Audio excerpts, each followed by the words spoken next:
Sock puppet account for obvious reasons. My wife and I are in our mid-30s. We've been together since 2014, married since 2019, no kids. About approximately 4 times per year, my wife has what I can only describe as a rage attack. She has an untreated disorder that causes her emotional regulation issues, and she sees a therapist, though not a psychiatrist. They are very frustrating to me. She is functionally unreachable as she goes through them, and she just gets mad.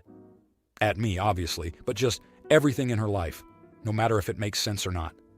It's like her amygdala just freaks out at a tiny thing, mild conflicting opinion from me, or not being able to find her phone, etc., and pumps out anger hormones. She returns to a baseline afterward, apologizes earnestly and honestly, and returns to her normal self. Her normal self has big emotions too, but I almost enjoy them. I don't feel emotions as deeply as her, so it's nice to feel along with her, if that makes sense. 3 nights ago, she had one. We had a little disagreement, so I went into the kitchen, and she threw something at the wall and started just yelling asterisk. She wouldn't let me leave the kitchen. Again, there is no reasoning with her when this happens. Words mean nothing. I escaped, told her to go to bed, cleaned up the mess she made, and that was that. The next day, she came home from work and started apologizing. And I told her that I wasn't really willing for this to happen again, and she has to take action to prevent this from happening. We kept talking, and a couple of minutes later, she said, "I feel really bad, you know." And my response was, "Right now, I don't care how you feel. I'm telling you this can't keep going on." We dropped it and moved on. A couple of hours ago, she brought up that it was hurtful that I told her I didn't care about her feelings, but I think that's a pretty reasonable way to respond when I was on the floor of our condo, cleaning up her rage choices the night before. Am I the idiot? Now here are the comments. Comment 1. Welcome to /r/am the asshole. Please view our voting guide here. Cool. Reddit. com/r/am-asshole/wiki/FAQ #wiki_what 2019 s_with_these_acronyms 3f_what_do_they_mean 3f. And remember to use asterisk, only one asterisk judgment in your comment. OP has offered the following explanation for why they think they might be the asshole. NGT. She's my wife. I'm supposed to care about her feelings. And she really does feel bad. I know this woman, and I know how she ticks. But I am also entitled to my feelings, right? Comment 2. Info. So is there a chemical way to treat this she isn't taking? If she went to a psychiatrist, would they be able to prescribe something that would help? Is she trying to just power through with good thoughts? Edit. Not the idiot.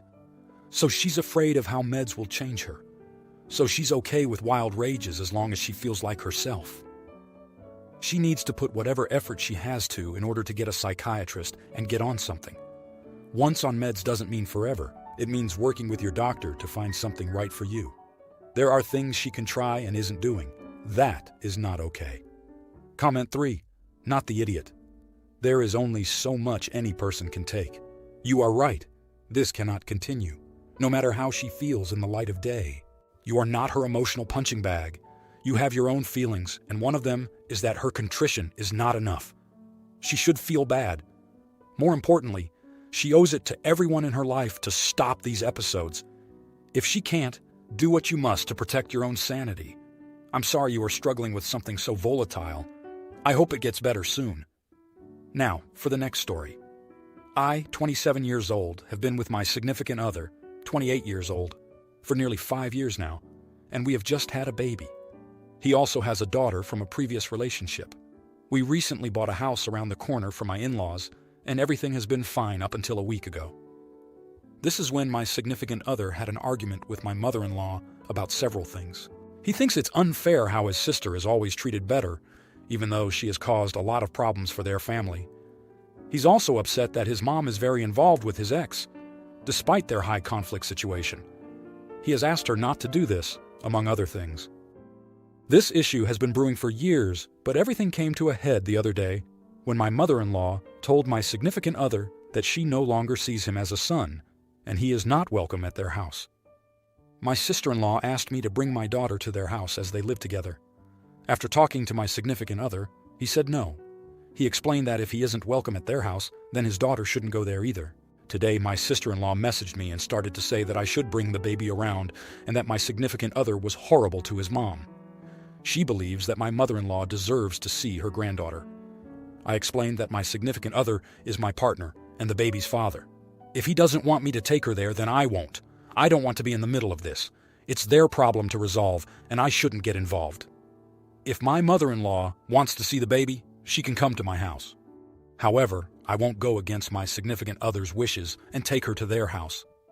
My sister-in-law basically got mad at me, saying that I should be able to tell him what's right or wrong and go against him for them. In their eyes, they believe my significant other is a terrible person and should be blamed for everything. I explained to her that it's not my place to be involved or in the middle. It's a difficult situation for me, as no matter what I do, someone will be upset with me. I wasn't even present when they argued, so I shouldn't be held responsible. She just said whatever and never replied again, which made me feel bad. So, am I the idiot? Aita. Now, for the next story. My mom died in 2022 after I had been her caregiver for 6 years. She had seizures after a brain surgery and was diagnosed with cancer, all while being in a wheelchair. In 2020, both of my siblings abandoned her over the will. She wanted me to have her house in consideration of the fact that I gave up everything to move home and ensure she never had to go to a facility. We ended up having to sell the house to pay for care while I was working full-time. I needed health care, and my income bridged the gap between her Social Security and what we liquidated from some investments she had to take care of her. When she passed, I called my sister to let her know, and she said, "I am sorry for your loss," and went into a monologue about what a terrible parent Mom was. Just hours after the funeral, home took her body. Mom died right next to me. It turns out that all of the money left from Mom's estate belongs to me legally. I am paying all of Mom's final expenses because my siblings communicated to me through the lawyer they wanted no part of it.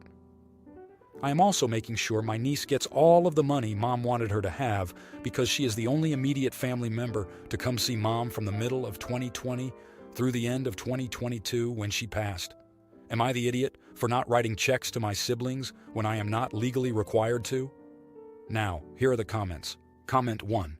Not the idiot. Your mother was very clear who she wanted her estate to go to. You and your niece. Your sisters did not put their lives on hold to care for your mom. You did. Your sister even spoke badly about your mother within hours of her death. Honor your mother's wishes. Give your niece the money your mom wanted her to have, pay the remaining bills, and take the remaining funds, which I guess will not be substantial based on your post. You did everything you could and more for your mother during the last years of her life. Time to start living your life now. Comment 2. Not the idiot. Your sister sounds like a right piece of work. I called my sister to let her know, and she said, "I'm sorry for your loss," and went into a monologue about what a terrible parent Mom was. Just hours after the funeral, home took her body. Your mom's will left you the estate. End of Not the Idiot. Comment 3. Not the idiot, and I am truly sorry for your loss. A word of caution. Be careful of how your niece's inheritance is set up. Your sibling may try to gain control of it before your niece comes of age. Now, for the next story. Me, 34-year-old female, have been married to my 37-year-old husband for 11 years today. I honestly wasn't expecting anything.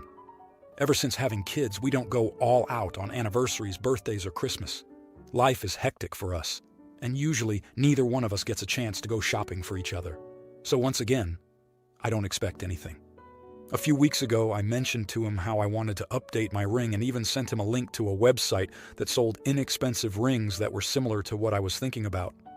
He asked if that's what I wanted, and I said, yeah, I'm good with that. Fast forward to a few days ago, we go back to school shopping for our boys.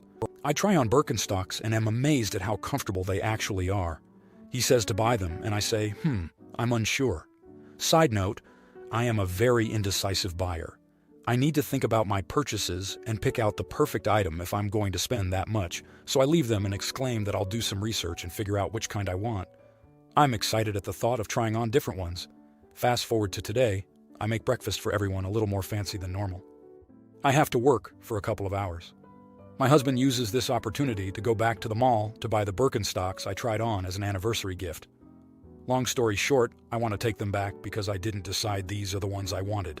Now he's mad, and I'm not grateful. I just feel some kind of way about the low-effort gift and getting mad because that's not what I wanted. I do feel like a brat, though. I mean, he did do something nice, right? Am I the idiot? Now, here are the comments. Comment 1. Definitely not the idiot. I'm trying to figure out if y'all read the same thing I did. It's their 11-year anniversary. OP already mentioned that they rarely get the chance to spoil each other, and when she shops, she is indecisive and needs to take time to actually think about what she wants. She told her husband that she wants an upgraded ring, and even gave him links of what she actually wants. Yes, it was sweet of him to remember that she likes the comfort of the shoes, but she wasn't sure about the style, which suggests he wasn't actually listening to her. He completely disregarded her actual wants, and instead tried to pacify her with a gift that she never asked for. The gift was sweet, but low effort, especially for an 11-year anniversary gift. OP. I'm sorry that you're getting flagged as TA, but that's because most people on this thread choose to accept the bare minimum and accept whatever is thrown their way. If your husband truly wanted to treat you for your anniversary, he'd get the gift you actually wanted. His gift just seems like he bought it just to say that he gave you a gift. I know that gift giving is about the thought that counts, but it seems like he was only thinking of himself. Comment 2. You're the idiot for being weirdly upset about this. You can simply say you're going to exchange them for a different pair if you think that's necessary. If you were obviously ungrateful about the gift, then of course he's mad. Your husband saw something you definitely liked and went back to buy it. That's not low effort, it's being observant. Comment 3. Not the idiot. You clearly said you wanted to do some research and figure out which shoes you wanted, and he completely ignored you. It's the not listening to what you actually said that would have disappointed me too, and it's not a terrible gift, but it's totally reasonable to exchange them, even if you hadn't already said you weren't sure. Now, for the next story. My 42-year-old friend, Pam, who I'm going to call Pam here, has been engaged since this spring, planning on a Christmas wedding. Until recently, I only met the guy, let's call him Pete, fairly briefly at a couple of social events and didn't know him that well. Last month, Pam invited me and a couple other friends, Paul and Paulina, out drinking to get to know Pete. There was no discussion of off-limits topics beforehand, no mention that anything at all was being kept secret from Pete. Now, Pam does have a history of being a somewhat private and secretive person, with a very compartmentalized life. So this night out with her fiancé did come as a surprise to us. Still, there was no briefing on things not to mention.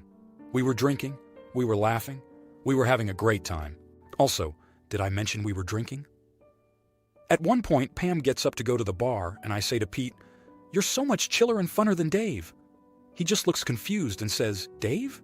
And without thinking why he would ask, my drunk ass goes, "Her last husband, the dud." It never occurred to me he wouldn't already know, to which he replies, "She was married? What do you mean, her last husband?" The speakers in the bar were blaring, but you could feel a bubble of silence forming around us. Time slowed down, and then Paulina, ever so helpful, blurts out, "He didn't matter. They were only married a few months. Her first one lasted 8 years. Pete looks at me and asks, "Is that true?" I say yes. He gets up, drops some cash on the table, and leaves. Pam comes back and asks what's going on, and all I can think to say was, apparently Pete didn't know about Dave or Michael. Her face goes paper white, and she follows Pete outside. That was 3 weeks ago today, and the last I saw of her. She's not answering my calls or text, and she's also cut off Paul and Paulina, even though Paul was pretty much drunk under the table. Pam doesn't do social media, but the three of us have learned from other friends that invitations have gone out, so they've patched up any disagreement that might have occurred from the revelation. Paulina thinks that in hindsight, we should have known that's asterisk. Exactly asterisk the sort of thing Pam would hide from a fiancé. That does have a ring of truth to it, knowing Pam. She's always been very judicious about what she reveals about herself and when and to whom she reveals it. Perhaps I should have considered everything I know about her to be a secret. At the same time, I really don't feel like I did anything wrong, and that she should have mentioned it if she hadn't told him yet. Ex-spouses are something you mention before the engagement, not after the honeymoon. She definitely should not have had a group of people who know a secret, heavily drinking around the person she's keeping the secret from. Now here are the comments. Comment 1. Not the idiot. Not only is Pam an AH to her fiancé, but she's dumb. How she thought this would stay quiet without giving anyone a heads up is a head-scratcher. You are not supposed to have to intuit that your friend liking privacy means that she is a liar. There's a big difference. Comment 2. Not the idiot. Her compartmentalization isn't a personality quirk. It's because she is a liar. She controls the information flow so nobody knows enough to call her bullshit. You aren't cut off because you committed a grievous faux pas. It's because you know too much. Comment 3. Not the idiot. It would have been outed nearer the time as she would have had to provide her divorce papers when doing the legal side of things. Kinda a big thing to have not told him before they started planning a life together. Don't sweat it, OP. If you liked this video, you'll probably like these too. Also, while you're here, please consider subscribing. It's your support that keeps this channel alive and allows me to make better and longer videos. Have a great day.